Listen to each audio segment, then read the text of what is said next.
Detroit, 1903. The world is a mess of handcrafted accidents.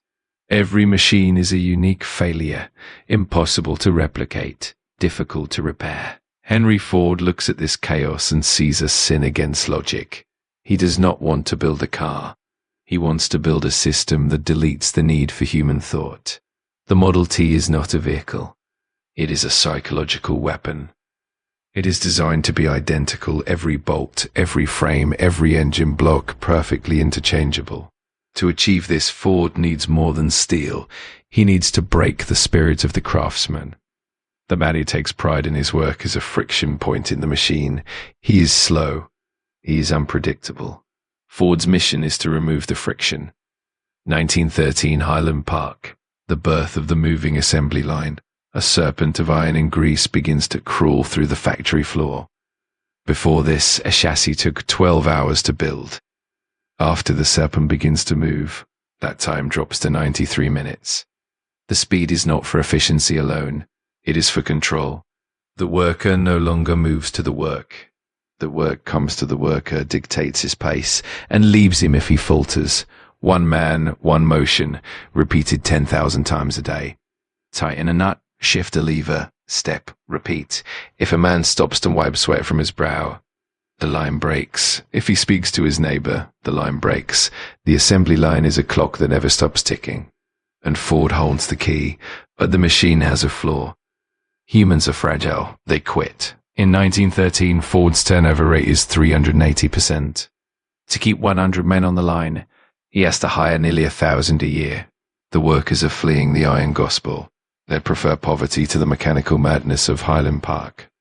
Ford responds with a bribe, the $5 day. January 1914, he doubles the industry standard wage overnight. The world calls him a saint. The workers call him a savior. They flock to Detroit by the thousands, begging to be chained to the machine. But the money's not a gift, it is a contract. To earn the $5, a worker must submit to the Ford Sociological Department. Ford's private police force begins entering homes. They check for cleanliness. They check for bank accounts. They check if the worker's children are in school, and if the worker is drinking alcohol after hours.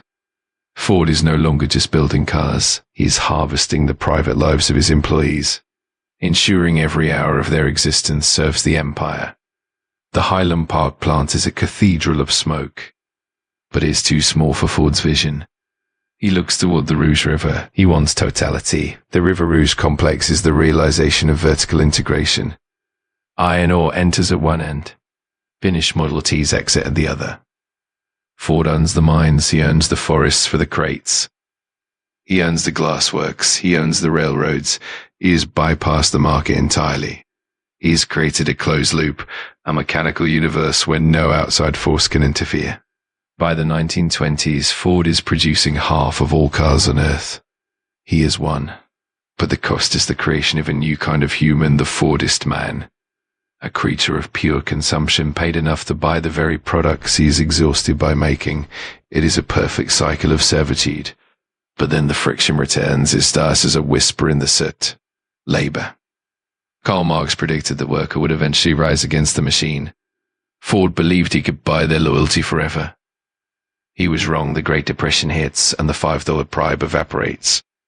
The speed of the line increases as the wages drop. The Sociological Department evolves. It becomes the Service Department, led by Harry Bennett. Bennett is not a sociologist. He's a street fighter. He recruits ex-convicts, thugs, and professional bullies to keep the peace. The factory floor becomes a panopticon. Men are fired for smiling. They're fired for humming. They develop the Ford whisper, a way of talking without moving their lips, communicating like prisoners under the watchful eye of Bennett's enforcers. In 1937, the Battle of the Overpass. The United Auto Workers attempt to distribute leaflets at the Rouge. Bennett's men do not use logic. They use boots. They use iron bars. They beat the organizers in broad daylight, tossing them down concrete stairs while photographers capture the carnage. Ford watches from his office. He does not understand why the components are vibrating. To him, a union is a virus in the software. He refuses to negotiate. He threatens to shut down the entire empire, to burn the gospel to the ground, before he lets a committee tell him how to run his machine. His wife Clara intervenes. She threatens to leave him if he destroys the company in his crusade for absolute power. The god of assembly finally flinches. In 1941, Ford signs the contract with the UAW. The machine is no longer obsolete. The friction has won. But the legacy is set. The iron gospel has already spread across the globe. Every factory in the world, every cubicle, every digital workflow is a descendant of the Highland Park line. We no longer own our time. The line dictates the pace. We are all moving in synchronized harmony, tightening the same nuts over and over until the second it reaches the end of the world. Henry Ford died in 1947. He left behind a world that was no longer human, but mechanical. He did not just build a car, he built the cage we live in today. The machine does not stop, it only gets faster.